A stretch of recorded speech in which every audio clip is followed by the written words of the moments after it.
ایک ٹیچر سے لارڈ بن گئے اور آج کل آپ لیبر گورنمنٹ کے نئے وزیر بھی ہیں.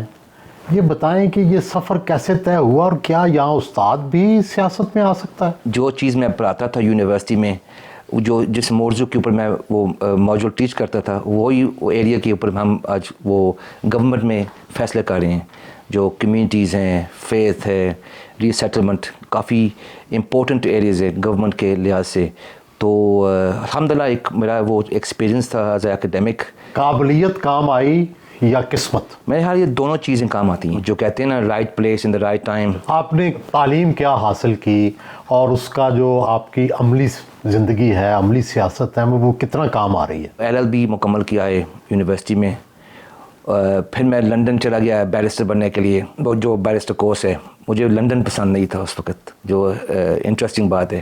تو میں گھبرایا ہوں گھر سے، والدین سے، تو بھائیوں بہنوں سے، تو واپس آ گیا ہوں. تو میں نے اس کے بعد میں نے MA کیا یورپین لاء میں. جب میں یورپین لاء اسٹڈی کر رہا تھا تو اس میں مجھے کافی انٹرسٹ تھا یورپین یونین کے حوالے سے. اور ایک دن میں نے سوچا انشاءاللہ اگر اللہ نے موقع دیا ہے تو میں ایک دن یورپین پارلیمنٹ میں بھی نمائندگی کروں گا. آپ کو کیوں پارٹی نے ممبر آف یورپین پارلیمنٹ بنایا؟ کیا آپ کی خاص بات کیا تھی جس کی وجہ سے آپ کو چنا گیا؟ وہاں تو بڑے قابل لوگ بھیجے جاتے ہیں. پارٹی نے نہیں بنایا تھا، یہ تو بہت اسٹرگل تھی، کیونکہ آپ نے ایک اندرونی الیکشن لڑنا تھا. تو الیکشن جو پارٹی کی جو انٹرنل الیکشن کے حوالے سے کافی بڑے نام تھے وہ جو لسٹ میں اوپر تھے. جب ایک ایم پی بن گیا تھا تو یہ خالی ہو گئی تھی جگہ، تو میں نیکسٹ تھا لسٹ میں. تو بائی میرٹ میں وہاں پہنچ گیا. میں ممبر یورپین پارلیمنٹ 2.5-3 ایئرز میں وہاں رہا ہوں بریگزٹ کے ٹائم میں. آپ برنلے کے میئر بھی رہے یہاں کے. ایک مقامی حکومت یا شہر کی حکومت چلانے میں اور ملک کی حکومت چلانے میں کتنا فرق ہے؟ گورنمنٹ چلانا بہت مشکل ہے. اور جیسے آپ نے ریسنٹلی دیکھا UK میں وہ جو مختلف شہروں میں رائٹس، وائلنٹ ڈس آرڈر، وہ سارا وہ جو پرابلمز وہ جو ہو رہا تھا، یہ ایشو چل رہا تھا جو میرے direct port folio, ministerial port folio کے نیچے آتا تھا. تو یقین کریں جب سے گورنمنٹ میں آئے ہیں تو نان اسٹاپ زور ہم کام کریں اور جوش و خروش سے کام کریں. لیکن میں آپ کو ایک ایسا واقعہ سناتا ہوں. مائی 4th ڈے ان آفس، تو میری جو پرائیویٹ سیکرٹری دفتر میں آ کر اس نے کہا ہے منسٹر، ڈپٹی پرائم منسٹر تو نیشنل سیکیورٹی کاؤنسل وہ اس کو ایمرجنسی جانا پڑا ہے، لیکن آپ کو ڈپٹی پرائم منسٹر کے لیے ڈیپوٹائز کرنا پڑے گا. شوق بھی تھا 4th day in just 4 days، اور لیکن ایک ذمہ داری بھی تھی. تو الحمدللہ میں نے وہ ایک بڑے کانفیڈنس سے میں نے وہ ان کی نمائندگی کی. آپ میں وہ کیا خاص بات ہے کہ آپ پارٹی سیاست میں اور اتنے اعلیٰ عہدوں تک پہنچے؟ اپنا انالیسز، اپنا تجزیہ تو کرتے ہوں گے. میرا ایک زندگی میں ایک اصول ہے کہ پازیٹیو رہیں اور میک شور نیٹ ورکنگ میں لوگوں کے ساتھ اچھا تعلق رکھیں. کیا یہاں کی سیاست میں بھی سفارش، تعلق داری، رشتے یہ چلتے ہیں؟ دیکھیں تعلق بہت امپورٹنٹ چیز ہے. اگر آپ کا تعلق ہو لوگوں کے ساتھ، آپ کے لیے جو راستے ایزی ہو جاتے ہیں. یہ نہیں ہوتا، میں اس کو سفارش نہیں کہوں گا، میں اس کو اپنا اس نیٹ ورکس کو استعمال کرنے کا ایک رویہ ہوتا ہے، ایک سٹائل ہوتا ہے جو آپ عوام کی خدمت کر سکیں. حیرانگی کی بات یہ ہے کہ آپ کو اوپر نیچے مسلسل عہدے ملتے رہے ہیں.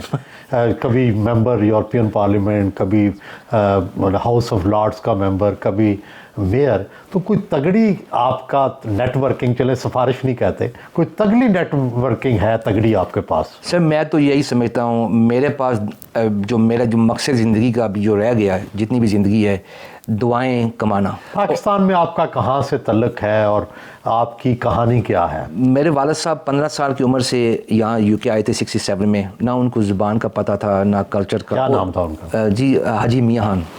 جی ہم چھوٹے سے جو گاؤں ہے جس کا نام ہے بدو جو تحصیل کھاڑیاں میں اور ضلع گجرات میں ہم جو انسیسٹرز بلانگ کرتے ہیں. اور والد صاحب نے کیا کیا آگے؟ سر والد صاحب نے پہلے تو وہ فیکٹریز میلز میں کام کیا ہے، محنت کیا ہے. اور پھر ہمیں ہمیشہ انہوں نے کہا کہ آپ کو ہمیں پاکستان لے کر جاتے تھے، زبردستی جاتے تھے. کہتے تھے وہ آپ نے پاکستان کو کلچر کے ساتھ آپ نے وہ باخبر رہنا ہے، انفارم رہنا ہے. اور گھر میں کہتے تھے انگلش، باہر گھر میں صرف پنجابی، کیونکہ ہماری جو مین مادری زبان ہے پنجابی. لیبر پارٹی میں عہدے جو ہیں، اگر ہم پاکستان کے لیے گائیڈنس چاہیں جی تو لیبر پارٹی میں یہ جو عہدے ہیں یہ کس طرح ملتے ہیں؟ کون یہ فیصلہ کرتا ہے کہ یہ اس کو وزیر بنانا ہے، اس کو میئر بنانا ہے؟ نارمل رول یہ ہوتا ہے، وہ ہوتا ہے لانگ سروس.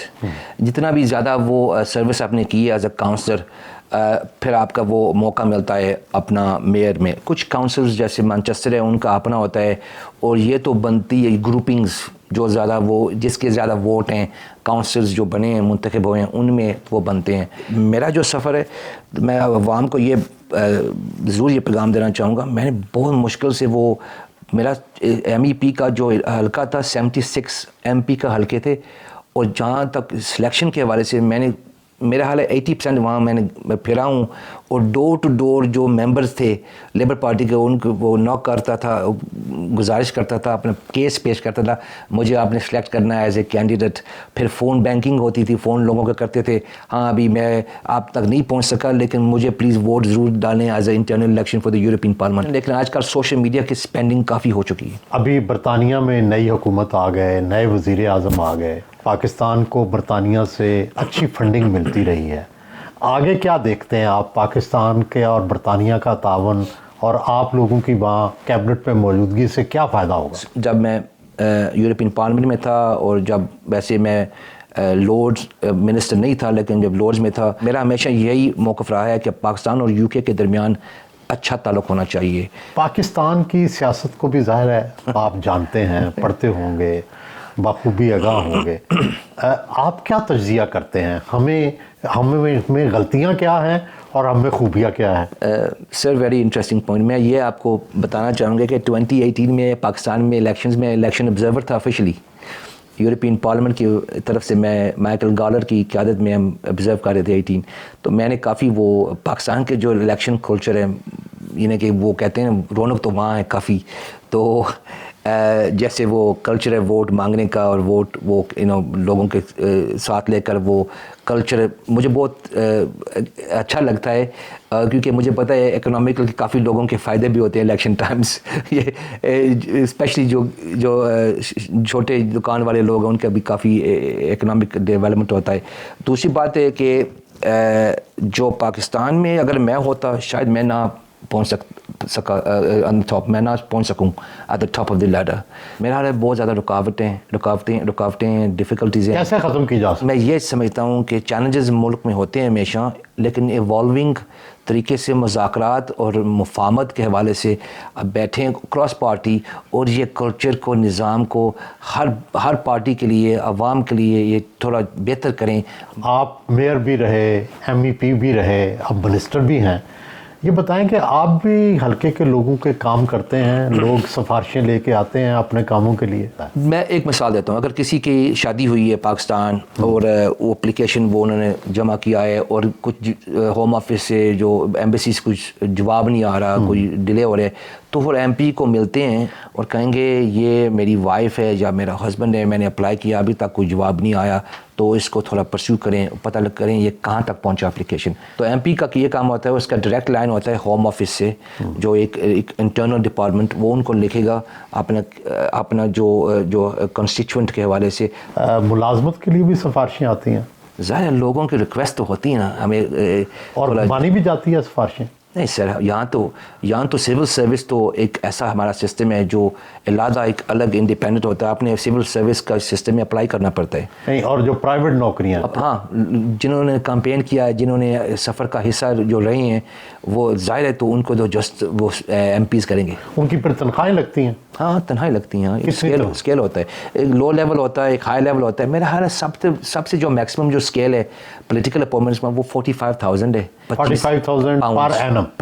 اور یہ گورنمنٹ سارا خرچہ برداشت کرتی ہے. ایک ایم پیز کو آفس الاؤنس ملتا ہے. یہاں کا وزیر کتنا با اختیار ہوتا ہے؟ اس کا جو فیصلہ ہے سیکرٹری اس کا آرڈر جاری کرتا ہے، یا وزیر کو یہ اختیار ہوتا ہے کہ وہ آرڈر جاری کرے؟ یہاں کا جو وزیر ہے وہی کرے گا، سیکرٹری آپ کو ایڈوائس دیتے ہیں. روزانہ کتنے گھنٹے وزیر کو کام کرنا پڑتا ہے؟ میں جو اپنی جو بات بتاؤں، جب میں لندن میں ہوتا ہوں تو میں 14 گھنٹے کام کرتا ہوں.